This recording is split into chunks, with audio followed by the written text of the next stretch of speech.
ఆపి అడిగే పరిస్థితి నుంచి ఎవరికైనా కొడంగలే ఇచ్చే స్థాయికి ఈరోజు కాంగ్రెస్ పార్టీ మనల్ని తీసుకొచ్చింది.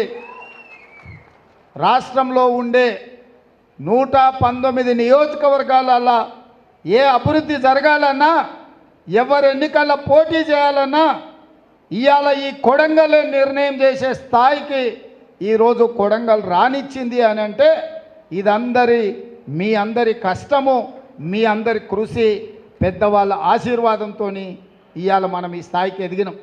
ఈ స్థాయికి ఎదిగినాం కాబట్టే ఎదిగినా కొద్దిగా ఒదిగి ఉండాలని పెద్దలు చెప్పారు. అందుకే ఎక్కడ కూడా మనం బేసిజాలకోలే, ఎక్కడ కూడా మనము కేసీఆర్ లాగా ఫామ్ హౌస్లో ఉండి ప్రజల్ని కలవకుండా, ప్రజల కష్టాలు తెలుసుకోకుండా 10 సంవత్సరాలు ఆయన ఎట్లయితే వ్యవహరించిండో మనం కళ్ళారా చూసినాం. ఇవాళ 4 నెలల మీరు ఆలోచన చేయండి, ఏ ఒక్క రోజన్నా నేను సెలవు తీసుకున్నానా? రోజుకు 18 గంటలు కష్టపడుతూ రాష్ట్రం నలుమూలల నుంచి ఎవరొచ్చినా వాళ్ళందరినీ కలుస్తూ వాళ్ళందరి యొక్క సమస్యలు పరిష్కరించడానికి శాయశక్తుల ప్రయత్నం చేస్తున్నా. మీకు అందరికీ తెలుసు, అసెంబ్లీ ఎన్నికల్లో నామినేషన్కి వచ్చిపోయినా నేను, మళ్ళీ ఇక్కడ దిక్కు కూడా నేను మళ్ళీ చూడలే. మీరే గ్రామాలలో నాయకులై, కథానాయకులై ఇంటింటికి తిరిగే 33,000 మెజార్టీ తెచ్చి మీరే సర్టిఫికెట్ అక్కడికి పంపించిన. సర్టిఫికెట్ తీసుకోనిక కూడా నేను ఇక్కడికి రాలే. కానీ ఇవాళ ఎంపీ ఎలక్షన్లో ఇప్పటికే 5 సార్లు వచ్చిన మీ దగ్గరికి. ఎందుకు ఇవాళ 5 సార్లు ఇప్పటికే నేను వచ్చినంటే, కొడంగల్ను చూసి కొడంగల్ అభివృద్ధి మీద కక్ష కట్టి ఓర్వలేక దొంగ దెబ్బతీయాలని ఇవాళ బీఆర్ఎస్ వాళ్ళు, బీజేపీ వాళ్ళు కలిసి నాటకం ఆడుతుండ్రు. దీన్ని కొడంగల్ కార్యకర్తలు, కొడంగల్ ప్రజలు తిప్పి కొట్టాలి. ఎందుకంటే అధికారం చేపట్టిన 100 రోజుల లోపలనే కొడంగల్కి 5,000 కోట్ల రూపాయలు నిధి తీసుకొచ్చినాం.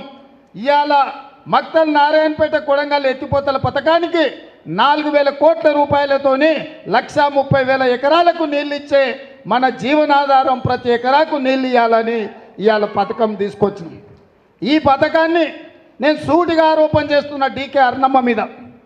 ఆనాడు కిరణ్ కుమార్ రెడ్డి గారు ఇవ్వడానికి సిద్ధమైన అడ్డం పెట్టి మక్తల్ నారాయణపేట కొడంగల్ ఎత్తిపోతల పథకానికి అడ్డుపడ్డది ఆ రోజు డీకే అర్ణమ్మ. ఆ రోజు అడ్డుపడ్డామే ఈరోజు మనం తెచ్చుకుంటే చూసి ఓర్వలేక ఇవాళ మనల్ని దెబ్బతీయాలని చూస్తున్నారు.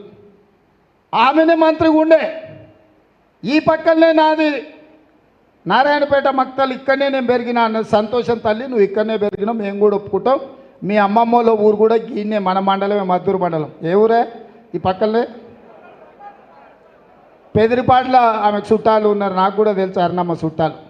మరి ఎందుకమ్మా మాకు కృష్ణా జలాలు రాకుండా అడ్డుకున్నావు? ఎందుకమ్మా మాకు కృష్ణా వికారాబాద్ రైల్వే లైన్ రాకుండా అడ్డుకున్నావు?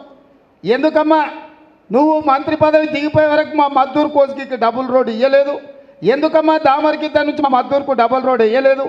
ఎందుకమ్మా మా మైపినగర్ నుంచి చించోలి వరకు రోడ్డు గుంతలు పడి 3 గంటలు పట్టేది కోస్గికి రానికే? ఎందుకు వేపియలేదు తల్లి? ఎందుకు మాకు మన్నెగూడ నుంచి గుల్బర్గా వరకు మా రోడ్లు ఎందుకు బాగు చేయించలేదు? మా గ్రామాలలో స్కూల్ ఎందుకు కట్టియలే? మా పాలిటెక్నిక్ కాలేజ్ మేము తెచ్చుకుంటే చాలా రోజులు దాన్ని కట్టకుంటే ఎందుకు అడ్డం పడ్డవు తల్లి?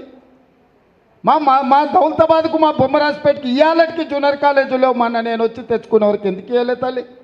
కోస్గిలో మా మహిళా డిగ్రీ కాలేజీని ఎందుకు ఇవ్వలే? ఇవన్నీ ఇవ్వకపోయినా ఆమె నేనేదో కక్ష కట్టినా అర్ణమ్మ గారిని నేనేదో అవమానిస్తున్నాను అంటారు. అమ్మ తల్లి, నేను ఈ రాష్ట్రానికి ముఖ్యమంత్రిని. ఈ మహబూబ్నగర్ జిల్లాలో నాకు శత్రువులు ఎవరు లేరు, నాకు ప్రత్యర్థులు కూడా ఎవరు లేరు. శత్రువుతో చేరి శత్రువు చేతులు నువ్వు కత్తి దాకని మాత్రమే చెప్తున్నా. శత్రువు ఆ కత్తి తీసుకొని పాలమూరు కడుపులో పొడవాలనుకుంటే శత్రువు చేతుల్లో నువ్వు చురకత్తి పోయి మా కడుపులో ఎందుకు ఓడిస్తున్నావు తల్లి అని చెప్పిన నేను.